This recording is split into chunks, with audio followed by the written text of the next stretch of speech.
How's it going, everybody? Welcome back to my channel, guys. Cookie, boom, boom, boom. Oke teman-teman, kalau misalnya kalian ngikutin berita showbiz belakangan ini, pasti kalian tahu kasus bunuh diri yang dilakukan oleh aktor Jepang yang bernama Haruma Miura, yang ditemukan tewas pada tanggal 18 Juli 2020 di apartemennya, dan dia ditemukan oleh manajernya telah gantung diri. Alasannya sih, ketika aku lihat di YouTube, banyak netizen Jepang bilang kemungkinan karena dia dibully di internet, karena dia membela salah satu co-starnya dia ataupun sahabatnya dia yang terkena skandal perselingkuhan pada saat itu. Beberapa bulan yang lalu juga kalian pasti dengar ada pegulat Jepang yang berdarah Indonesia, Hana Kimura, bunuh diri akibat ataupun diduga karena cyberbullying. Kenapa aku bahas kedua kasus gue ini? Kenapa aku opening aku udah ngasih kedua kasus ini? Karena yang akan aku bahas kali ini adalah mengenai tren bunuh diri yang dilakukan oleh anak muda dan remaja di Jepang. Nah, ketika aku melakukan riset sih, pada tahun 2018, 2019, 2020 itu nggak ada datanya, atau memang aku nggak nemu datanya, atau memang belum ada datanya sama sekali. Tapi ketika aku buka data dari 2016-17, kurun waktu 2016 sampai 2017, aku melihat ada data yang mengatakan bahwa sebanyak 250 anak SD sampai anak SMA melakukan bunuh diri di Jepang.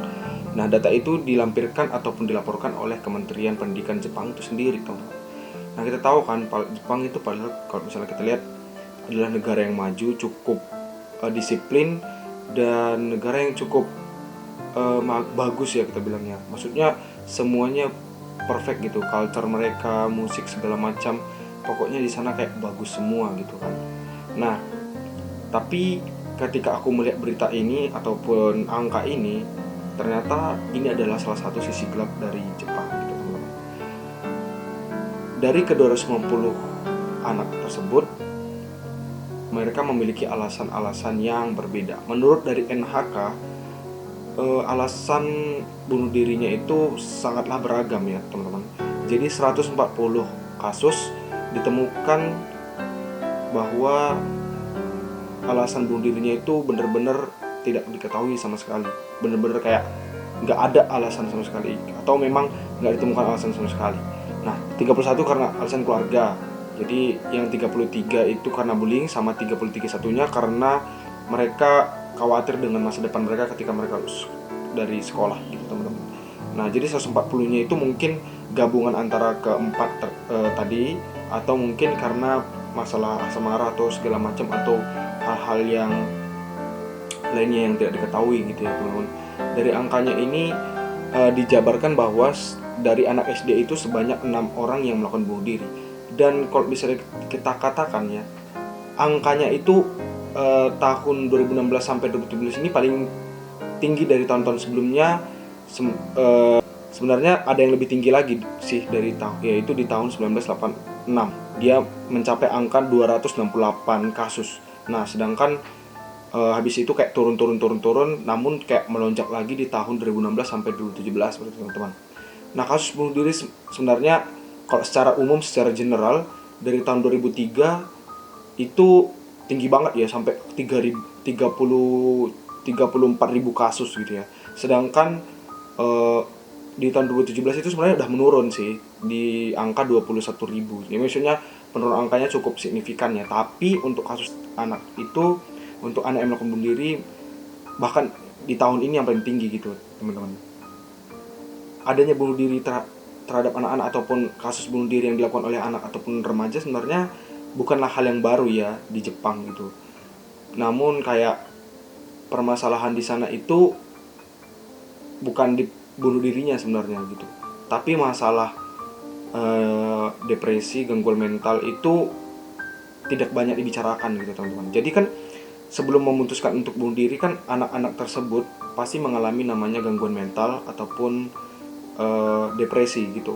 Nah, tapi dikarenakan tidak banyaknya pembahasan mengenai itu, ataupun rasa malu yang mereka rasakan untuk membahas itu bersama orang lain, orang tua, guru, apa ya, karena dianggap tabu juga sih mengenai mental illness dan depresi, mereka akhirnya memutuskan untuk memendam, dan akhirnya ya seperti itu terjadi, bunuh diri. Karena kalau misalnya kita sakit kan kita bener-bener minta pertolongan kan. Sama dengan mental illness ataupun depresi, itu seperti bentuk sakit tapi lebih ke kejiwaan. Ketika kita sakit jiwa ataupun mental kita terganggu, kita nggak mungkin, kalau misalnya kita diem nih, itu akan makin parah gitu, atau kita menghandle sendiri itu bakal makin parah. Untuk mental illness sendiri, kita benar-benar tidak bisa menghadapinya sendiri, kita butuh orang lain. Di sini bisa dokter psikiater, dokter segala macam, butuh medis, malahan pertolongan medis kayak penyakit pada umumnya gitu. Nah, mengejutkannya karena hal yang tabu itu, maksudnya depresi dan mental illness ini dianggap tabu di Jepang, maksudnya nggak bisa dibicarakan. Kasian banget kan kalau kalian bayangkan kalau misalnya kalian punya sakit terus kalian nggak bisa ngomong gitu loh, kayak nggak bisa ngomong, bener-bener kayak itu kalau kalian ngomong dianggap kayak kalian itu lemah gitu. Nah, di Jepang itu sendiri seperti itu, menganggap bahwa mental illness dan depresi itu adalah suatu kelemahan yang harusnya nggak usah diomongkan gitu. Bahkan bisa dibilang memiliki stigma yang sangat buruk gitu loh teman-teman. Jadi kayak aib sendiri gitu loh. Padahal sebenarnya kalau misalnya kita lihat secara pandangan secara umum, sebenarnya nggak aib sebenarnya. Itu adalah suatu penyakit yang bisa disembuhkan juga sih, nggak kayak penyakit yang menular gitu. Nah, dari data yang aku cari ataupun riset aku cari, bahwa dikatakan kepada New York Times, Vicky Scorgi, direktur dari Hotline Crisis Detail. Hotline itu ini ya, layanan konseling gitu ya di Jepang atau di Tokyo lebih tepatnya, menyatakan bahwa pengidap gangguan kejiwaan di Jepang masih mendapatkan stigma yang buruk gitu loh. Kemungkinan besar Anda akan dirisak serta tidak mendapatkan layanan dan dukungan dari orang tua. Bayangkan sekejam itu kalau misalnya kita punya depresi ataupun mental illness seperti anxiety dan segala macamnya, kita tuh dianggap aib gitu loh, stigma yang buruk, dianggap aib gitu loh. Bayangkan bagaimana rasanya sebagai anak yang memiliki mental dan emosional yang bener-bener kayak masih labil kan, terus menghadapi itu semua sendirian.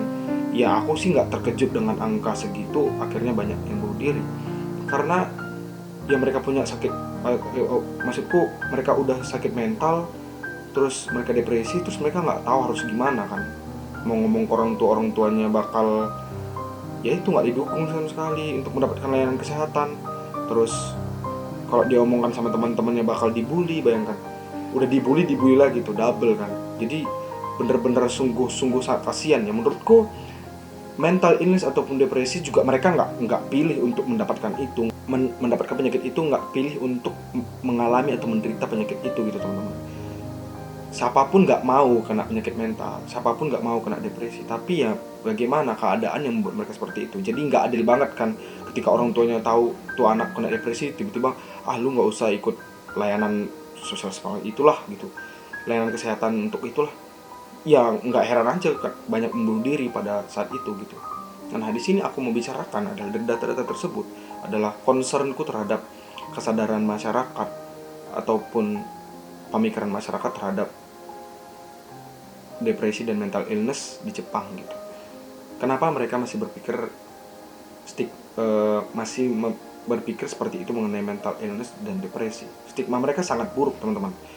Dan sebenarnya di Jepang itu karena ada datanya. Kalau misalnya aku bilang di Indonesia pun mungkin seperti itu, masih tidak dibicarakan mengenai mental illness maupun depresi. Kenapa? Karena ya aku juga pernah ngalamin kan, ketika aku bilang aku depresi teman-teman gitu sama temanku, pasti dia bilang alah lebay lu, alah apaan sih lu. Itu yang kadang melit seseorang ending badly gitu loh. Jadi kayak endingnya karena digituin bisa bunuh diri teman-teman, bisa mati. Nggak tahu kan bagaimana orang menghadapi depresi itu sendiri.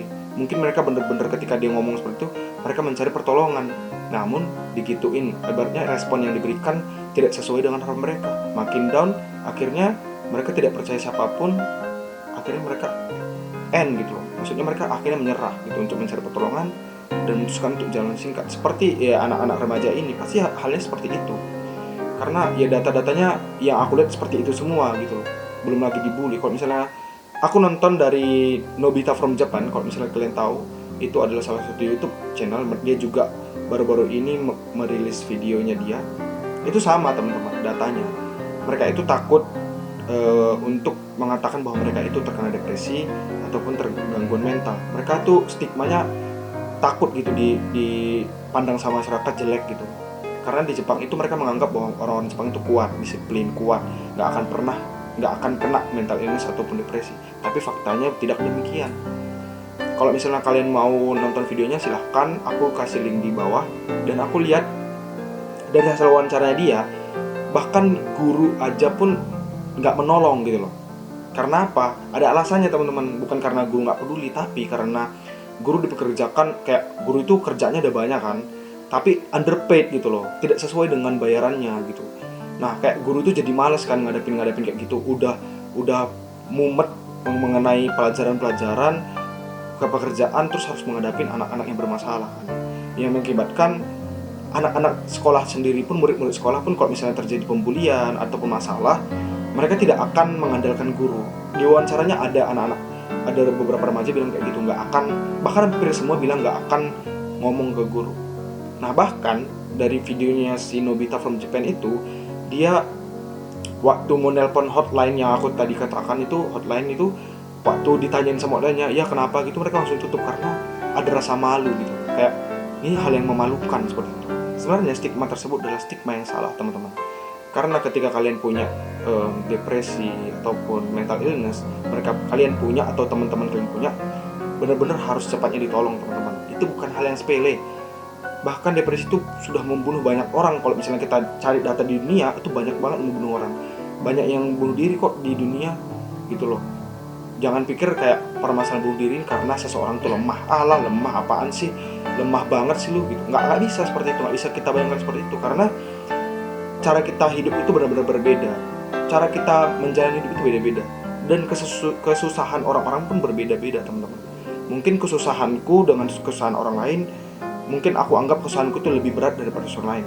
Mungkin orang lain juga menganggap seperti itu, atau menganggap bahwa kesusahannya lebih susah gitu. Kita nggak tahu teman-teman.